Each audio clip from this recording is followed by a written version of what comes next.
श्री स्वामी समर्थ. जय जय स्वामी समर्थ. नमस्कार. श्री विद्याधर रिसबूड यांनी वयाच्या 2ऱ्या वर्षापासून ते 61व्या वर्षापर्यंत ते आध्यात्मिक क्षेत्रात आहेत.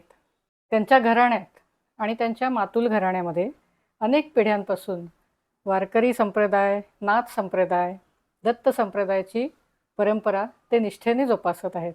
या सगळ्याचा परिणाम असा झाला की श्री स्वामी समर्थांनी त्यांच्याकडून गुरुपादुकाष्टकाची निर्मिती करून घेतली. त्याचं विस्तृत विवेचन आपण त्यांच्याचकडून ऐकूयात. स्वामींच्या आशीर्वादाने मला त्यांनी स्वतः नामधारक बनवून ठेवलेलं आहे. मी त्रिकाल दत्तात्रयांचं स्वामींचं नामस्मरण करत असतो.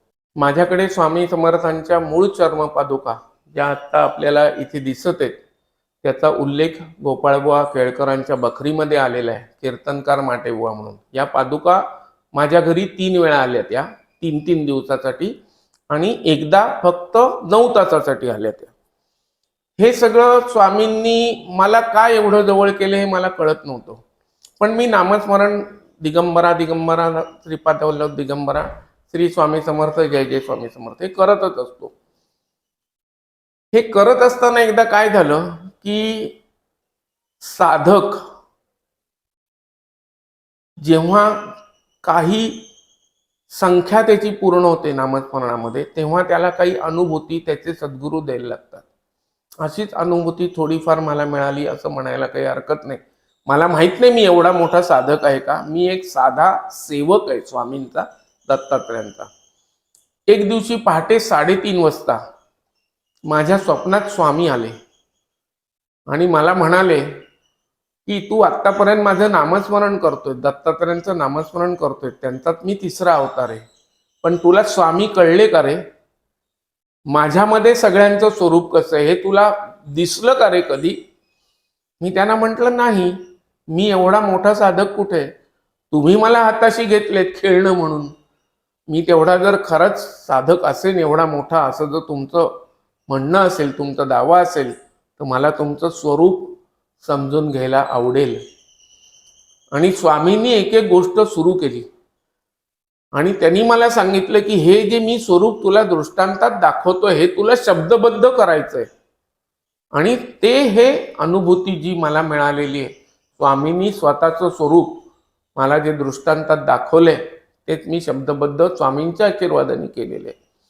हे मी तुम्हाला थोडं वाचून दाखवतो.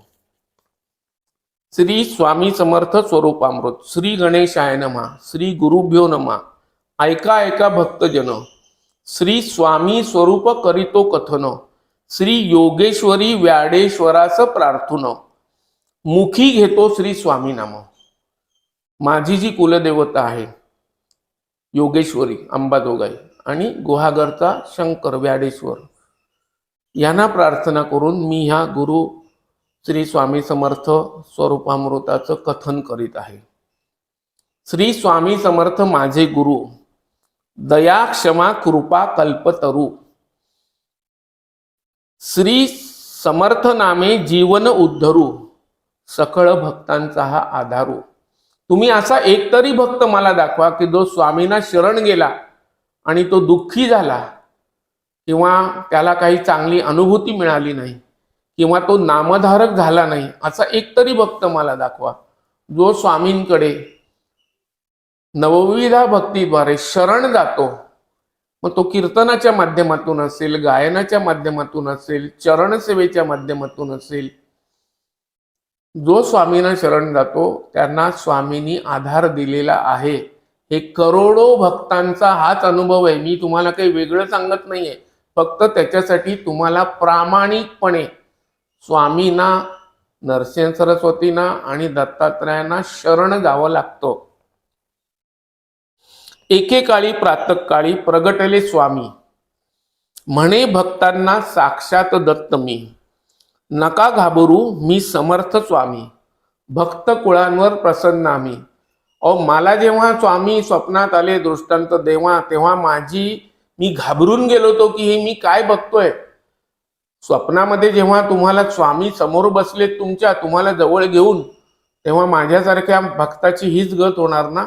माझ्यासारखीच गत अनेकांची होत असते. पण ते जेव्हा प्रत्यक्ष समोर तुमच्या बसलेत, पुढचं स्वामी काय मला प्रसाद रूपाने देतात हे ऐकण्यासाठी माझे कान आतुर झालेले होते. त्यांनी काय सांगितलंय, नका घाबरू, मी समर्थ स्वामी, तुमच्या कुळावर प्रसन्न आम्ही. ज्या घराण्यामध्ये दत्त संप्रदायाचं किंवा इतर कुठल्याही दैवताचं किंवा स्वामी समर्थांचं, देवीचं, गणेशाचं, शंकराचं नामस्मरण होतं, ते नामस्मरण प्रभू दत्तात्रयांच्या चरणी अर्पण होतं, हा अनेकांचा अनुभव आहे. आणि जो हे नामधारकाचं कुळ आहे, ह्या भक्त कुळांवर मी प्रसन्न आहे, असं स्वामींनी इथे मला दृष्टांतात सांगितलं. तुमच्या कुळाचे दैवत मीच साक्षात स्वामी समर्थ, स्वामी कळले का तुम्हाला सर्वार्थ, गुह्य ज्ञान सांगेन भावार्थ. अहो, ही प्रत्यक्ष अनुभूती आहे ना, आपल्याला कुठे स्वामी कळलेत? आपण असं म्हणू शकतो का की नाही मला पूर्णत्वाने स्वामी कळलेत? स्वामींची तुम्हाला एक गंमत सांगू. जेव्हा तुम्ही नामस्मरण करायला लागता ना, तेव्हा अनेक भक्तांपुढे स्वामी असा प्रसाद फेकतात. काही भक्त तो प्रसादच खात बसतात आणि मग त्यांना असं वाटायला लागतं की स्वामींच्या आशीर्वादाने मी आता लोककल्याणाचे कार्यक्रम सुरू केले पाहिजेत, लोकांच्या पत्रिका बघितल्या पाहिजेत, लोकांना मार्गदर्शन केलं पाहिजे. स्वामी तुमची परीक्षा बघत असतात. तो प्रसाद तर आपल्याला खायचाच आहे, पण पुढे या माऊलीकडे, स्वामी माऊलीकडे आपल्याला जायचंय की ठीक आहे स्वामी, तुम्ही जो दिलेला प्रसाद आहे तो मी भक्षण केला, पुढे मी काय करू, पुढे मला तुम्ही काय मार्गदर्शन करताय आणि पुढे तुम्ही मला कुठला प्रसाद देणार आहात, असा हट्ट तुम्ही स्वामींकडे करायला पाहिजे. तेव्हा स्वामी तुम्हाला एक एक प्रसाद तुमच्या पुढे अर्पण करत जातात. आणि शेवटी काय होतं याच्या, की मानव जे काही बोलायला लागतो ते खरं व्हायला लागतं, कारण त्यात तो नामधारक असतो. नामधारकाचा खूप मोठा अधिकार भारतीय संस्कृतीमध्ये, हिंदू संस्कृतीमध्ये सांगितला गेलेला आहे. आणि मग नामधारक जो कोणाचं एखाद्याचं दुःख हरण करत असतो, त्याला मार्गदर्शन करत असतो, त्याला कुठली उपासना सांगत असतो, तेव्हा त्या भक्ताचं दुःखहरण होतोच. पण त्यावेळी तुम्ही पूर्णपणे स्वामींच्या चरणी लीन व्हायला पाहिजे, तर तुम्ही लोकांना सांगाल ते खरं व्हायला लागतं. हे कधी खरं होतं, जेव्हा तुमच्याकडे त्याचा अहंकार नसेल, जेव्हा तुमची प्रवृत्ती हीच असली पाहिजे की हे मला जे मी मार्गदर्शन करतोय हे माझं काही ज्ञान नाहीये, हे मी दत्तात्रयांना, स्वामींना प्रश्न टाकलेला आहे तुमचा बाबा हो, त्यांच्याकडून जे मला उत्तर आलेले हे मी तुम्हाला उपाय म्हणून सांगतोय. आणि नामधारकाचा शब्द खरा करण्यासाठी सद्गुरू पण काही त्याग करतात, म्हणजे त्याला तो खोटा ठरू नये. त्यांनी जो दिलेला शब्द आहे दुःखी कष्टी जीवांना, तो खरा करण्यासाठी त्यावेळी स्वामी एक बघतात की जो माणूस सांगतोय याची मागणी, याचं दुःख खरं आहे का, याची मागणी धर्माधिष्ठित आहे का. उद्या जर तुम्ही स्वामींना जाऊन सांगितलं मला 10 कोटीची लॉटरी लागू दे, स्वामी विचारतील तुला काय करायचे 10 कोटी रुपये, काय करणार आहे तू, त्याचं उत्तर आहे का तुमच्याकडे? नाहीये, माझ्याकडेही नाहीये. म्हणून स्वामी काय सांगतात, मीच साक्षात तुमच्या कुळाचे दैवत, मीच साक्षात स्वामी समर्थ, स्वामी कळले का तुम्हाला सर्वार्थ, गुह्य ज्ञान सांगेन भावार्थ. तुम्हाला अजून खूप मोठं गुह्य ज्ञान प्राप्त करायचं आहे, ते पण मी तुम्हाला सांगेन हळूहळू. जशी जशी तुमची प्रगती एक सच्शील नामधारक म्हणून होईल, तेव्हा मी तुम्हाला संपूर्ण ब्रह्मांडाचं गुह्य ज्ञान सांगीन, असं स्वामी भक्तांना सांगतायत. स्वामी काय म्हणतायत पुढे, मी तुम्हा समोर उभा, मीच सर्व दैवतांचा गाभा, मीच गंगा यमुना गोदा चंद्रभागा, पहावी माझ्या स्वरूपाची शोभा. स्वामींनी एकीकडे भक्तांना सांगायला सुरुवात केली की माझ्यामध्येच सर्व दैवत स्थिर झालेली आहेत. मीच गंगा आहे, मीच यमुना आहे, मीच गोदावरी आहे, मीच चंद्रभागा आहे. ही अनुभूती तुम्हाला कधी येते, जेव्हा तुम्ही स्वामींना नतमस्तक व्हाल तेव्हा.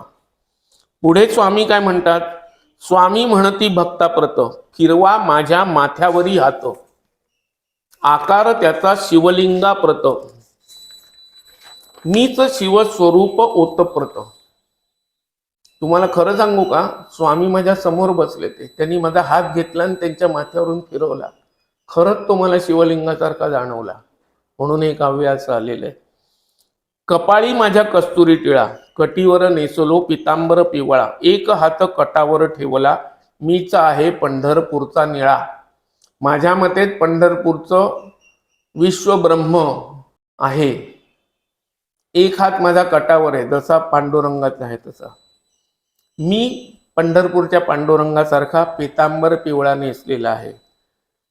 मीच पंढरपूरचा निळा आहे, म्हणजे मीच पंढरपूरचं ब्रह्मतेज विठ्ठल आहे. दुसरा हात देतो आशीर्वाद, प्रामाणिक भक्तांच्या सन्मानार्थ. भक्तांना देतो कृपातीर्थ, शत्रू संहार हा मतितार्थ. हल्ली तुम्ही बघितलं, प्रामाणिक माणसाला भरपूर कष्ट सहन करावे लागतात. आपल्याला कधी कधी आपल्याच प्रश्नांची उत्तर मिळत नाही की माझ्यामध्ये काय आहे, मी प्रामाणिकपणाने सगळ्यांशी वागतोय तरी मला असे वाईट अनुभव का येत आहेत. त्या भक्तांना स्वामी सांगतात की तुमचे जे शत्रू आहेत, तुमच्या पूर्व संचिताप्रमाणे तुमच्या जीवनात जे शत्रू निर्माण झालेले आहेत, तुम्ही नामस्मरण करायला लागलात तर ह्या शत्रूंचा संहारही मी करीन. उदर माझे फार विशाल, शिव पार्वतीचा मीच सुकुमार. कार्यारंभी पूजन मीच सर्वेश्वर, गणाधिपती मीच शुक्रांबर. पुढे स्वामी काय म्हणतायत, आधी त्यांनी सांगितलं फिरवा माझ्या माथ्यावरी हात, आकार त्याचा शिवलिंगाप्रत. पुढे ते काय म्हणतात की पंढरपूरचा जो विठ्ठल परब्रह्म आहे तो मीच आहे. तिसरी अनुभूती स्वामींनी काय दिली, माझं पोट तसंच आहे जसं गणपती बाप्पाचं आहे. उदर माझे फार विशाल, शिव पार्वतीचा मी सुकुमार, म्हणजे मी शिव पार्वतीचा पुत्र, म्हणजे साक्षात गणेशही मीच आहे, त्याच्याप्रमाणे माझंही उदर विशाल आहे. कार्यारंभी पूजन मीच सर्वेश्वर. आपल्याकडे हिंदू धर्मामध्ये कुठलंही कार्य करायचं असेल तर पहिले गणेशाला वंदन करावं लागतं. जेव्हा त्रिपुरासुराच्या वधासाठी शंकर भगवान जेव्हा निघाले तेव्हा त्यांनी महागणपतीची स्थापना रांजणगावी केलेली आहे. ते गणेशाला शरण गेले आणि नंतर ते त्रिपुरासुराच्या वधाला निघालेले आहेत. मीच आदिशक्ती पर्वतांपरी स्तन, मुखकमल माझे तेजस्वी लोचन. पूजा माझी नवरात्री घट स्थापून, सिंहारूढ झाले करुणी महिषासुर मर्दन. आता तुम्हाला सद्भक्तांना बघितलं असेल की स्वामींचा देवीच्या स्वरूपातला फोटो आपल्याला बघायला मिळतो. मग स्वामीच कशी आदिशक्ती आहेत ह्याची अनुभूती स्वामींनी ह्या दृष्टांतामध्ये दिलेली आहे. ते काय म्हणतात की मीच आदिशक्ती पर्वतांपरी स्तन, मुखकमल माझे तेजस्वी लोचन. तुम्ही कुठल्याही देवीचा आदिशक्तीचा छायाचित्र बघा, अतिशय प्रसन्न भावमुद्रा असते, अतिशय तेजस्वी नजर तिची भक्तांवर असते आणि अतिशय प्रखर तेज त्या फोटोमधून किंवा त्या मूर्तीमधून आपणाला अनुभवायला मिळतं. अशा ह्या आदिशक्तीची पूजा नवरात्री घट स्थापून केली जाते. ती आदिशक्ती पण मीच आहे असं स्वामी सांगतात. पायी माझ्या खेळती श्वान, मागे उभे गोमती वाहन. ब्रह्मा विष्णू महेश मी श्री दत्त ज्ञान, मीच अनुसूया आत्री नंदन. स्वामींनी स्वतःचं स्वरूप आता इथे सांगायला सुरुवात केलेली आहे की माझ्या पायी 4 श्वान खेळतात. ही 4 श्वान ही रूपक आहेत, हे 4 वेद आहेत दत्तात्रयांच्या चरणी नतमस्तक झालेले.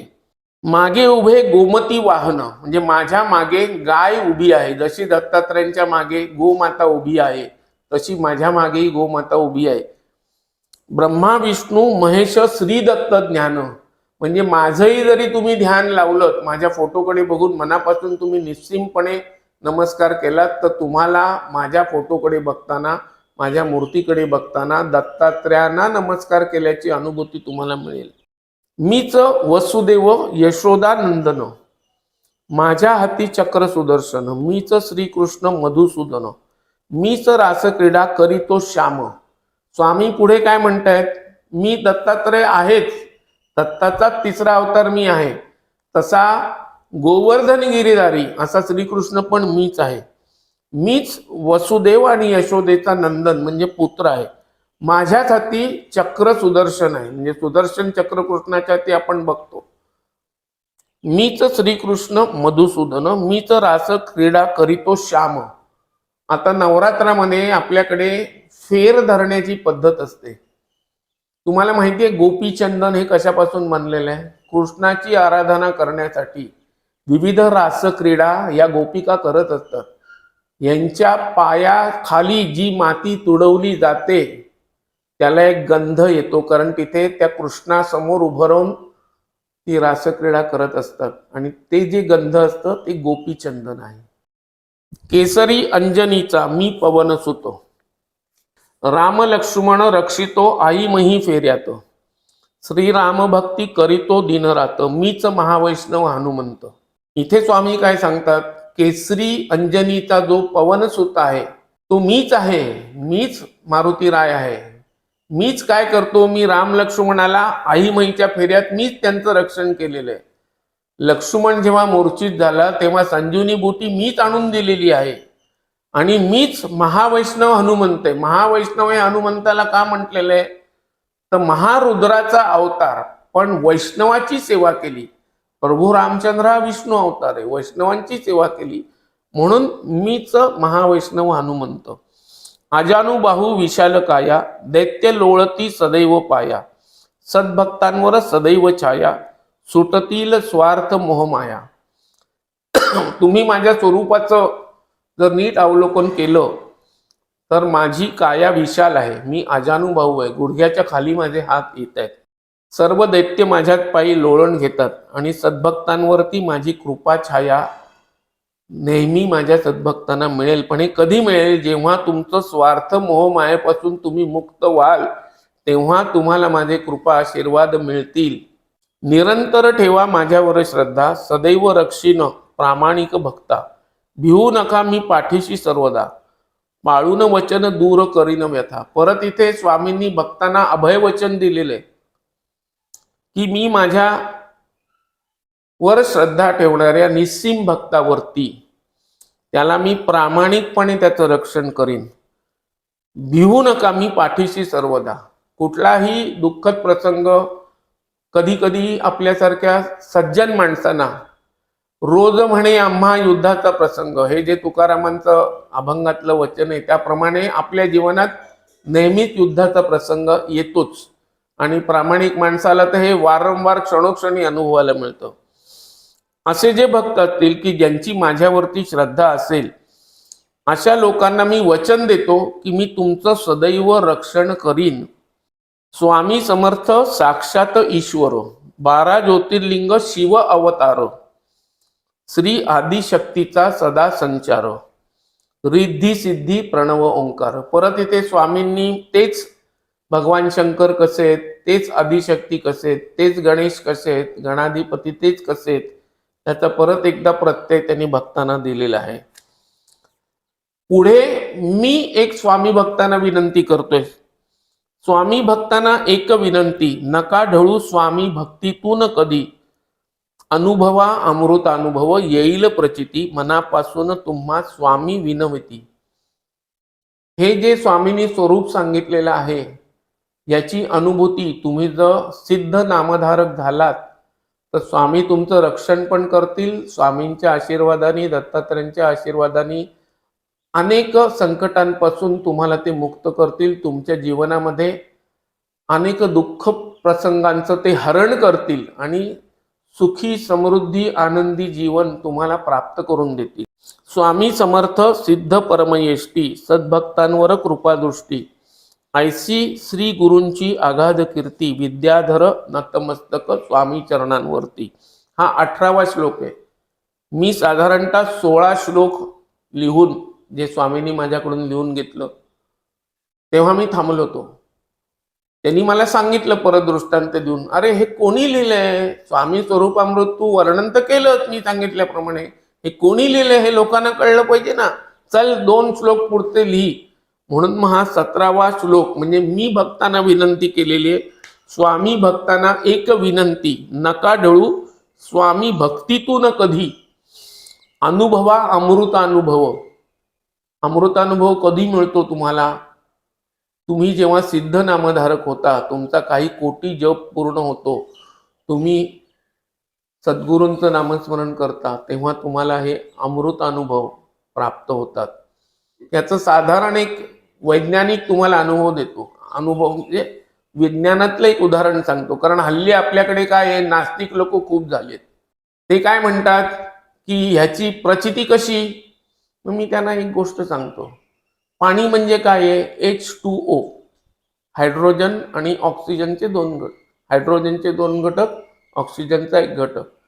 ह्या दोन घटकांचं जो मिलाप झालेला आहे ते पाणी आहे. तसंच हे आहे. तुम्हाला विनंती काय आहे ही, तुम्ही स्वामी भक्तीतून कधी ढळू नका. तुम्ही स्वामी भक्ती करीत राहाल प्रामाणिकपणे तर तुम्हाला ह्या अमृत अनुभवाची प्रचिती येईल. दुसरे एक उदाहरण मी सांगतो. मला बरेच भक्त, स्वामी भक्त किंवा नामधारक विचारतात, काय हो विद्याधर, आपण जे नामस्मरण करतो ते ईश्वरापर्यंत पोचतं का हो. मी त्यांना एकच गोष्ट सांगतो की तुमचे हे प्रश्न जे आहेत ह्याच्याबद्दल माझ्या मनात शंका काही नाही, पण तुम्ही हे वैज्ञानिक दृष्टिकोनाने जर मला विचारत असाल तर मी तुम्हाला वैज्ञानिक उत्तर देतो. त्यांना मी एका माझ्या मित्राला मला विचारलं, नास्तिक आहे, म्हटलं मागे तुला अपेंडिक्सचा अटॅक आला होता, डॉक्टरांना कसं कळलं तुला अपेंडिक्स झालेलं आहे. त्यांनी तुझी सोनोग्राफी केली.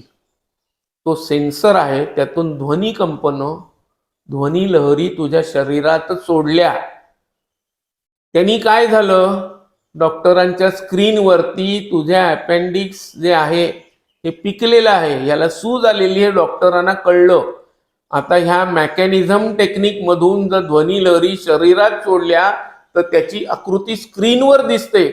तर तुम्ही प्रत्यक्ष मुखातून जर नामस्मरण केलं तर ती मंत्रच असे आहेत की त्याचं संपुटीकरण केल्यावरती.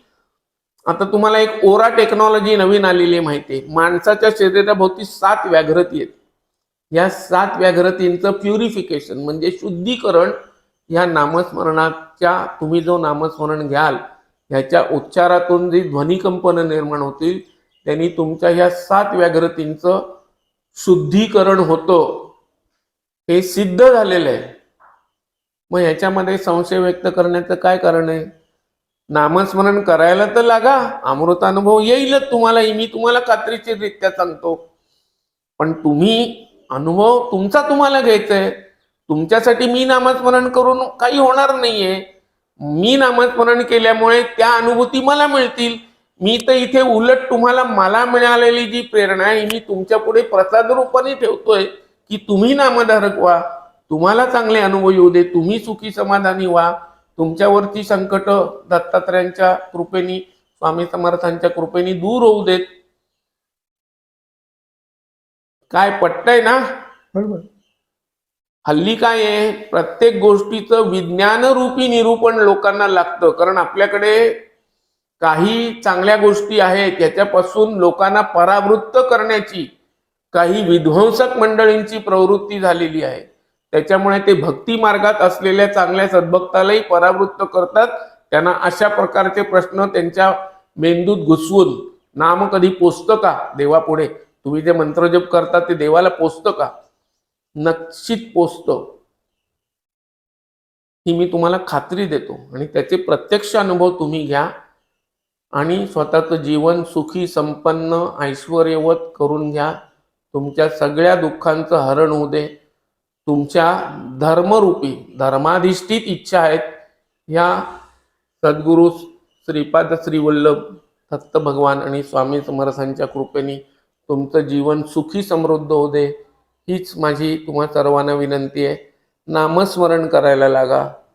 कलियुगामध्ये नामस्मरणा एवढी सोपी भक्ती नाही. कुठल्याही जातीचा, कुठल्याही वर्णाचा माणूस नामस्मरण करू शकतो. तुम्ही कुठल्याही तुमच्या इच्छिताचा नामस्मरण करा, काही हरकत नाही. शेवटी ते नामस्मरण दत्तप्रभूंच्या चरणांवर जाऊन अर्पण होतो. धन्यवाद. दादा आता थोडे 2-3 प्रश्न की एक तर याच्यासाठी हे जे पठण करण्यासाठी काही नियम आहेत का, तुम्हाला काय सुचले आहेत का नियम याच्याबद्दल, एक तर ते सांगा. दुसरं की आपण हे जो PDF आहे ते डिस्क्रिप्शन मध्ये ती PDF ची लिंक देणार, जर कोणाला ज्यांना वाचायचं असेल तेव्हा ते तिकडनं ते डाउनलोड करून घेऊ शकतात. माझी काही हरकत नाही आहे. हे गुरुपादुकाष्टक श्री स्वामी समर्थ स्वरूपामृत हे लिंक तुम्ही सर्व तुमच्या व्हिडिओच्या माध्यमातून सर्व रसिकांपुढे, नामधारकांपुढे प्रसिद्ध करा. काही हरकत नाही आहे. याचे नियम काही नाहीत. शक्यतो शुचिर्भूत होऊन श्री स्वामी समर्थ गुरुपादुकाष्टक नित्यनेमाने तुम्ही म्हणाल विषम स्वरूपामध्ये, तर तुम्हाला चांगली अनुभूती येईल.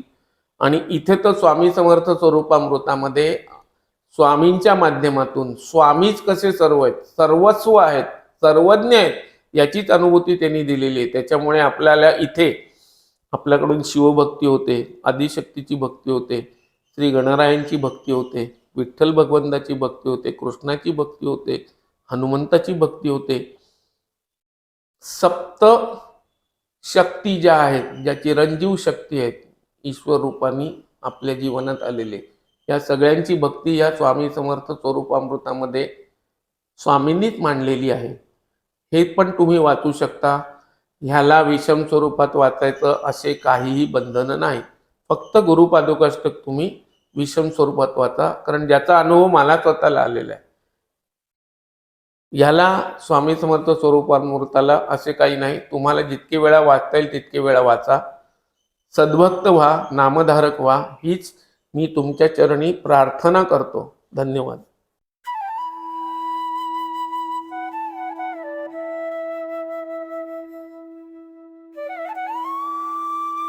अध्यात्मावर अशीच माहिती मिळवण्यासाठी देव माझा चॅनलला सबस्क्राईब करा